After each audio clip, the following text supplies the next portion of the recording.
નમસ્કાર. શંકરસિંહ બાપુનો ધમાકો.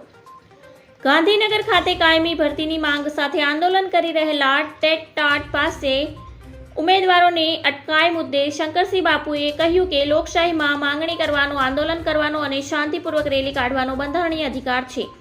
દુઃખ છે કે ટેટ-ટાટ પાસે ઉમેદવારોએ ભરતીની રજૂઆત માટે ગાંધીનગર એકઠા થવું પડે છે.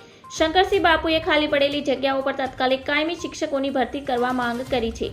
દીકરી સાથે કેવી રીતે વર્તન કરવામાં આવ્યું તે જોઈ શિક્ષકોએ તેમને કહ્યું કે શિક્ષક સાથે કરવામાં આવેલો વ્યવહાર અયોગ્ય છે.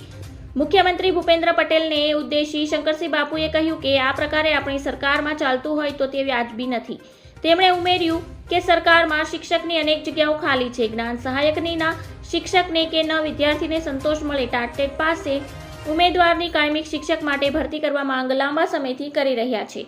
મુખ્યમંત્રી સૂચના આપે કે જે ઉમેદવારોને જે પોલીસ સ્ટેશનમાં રાખવામાં આવ્યા હોય તેમણે મુક્ત કરવામાં આવે અને તેમની સાથે સંવાદ કરવામાં આવે. સરકાર આ અંગે સકારાત્મક વિચારણા કરે. ધન્યવાદ.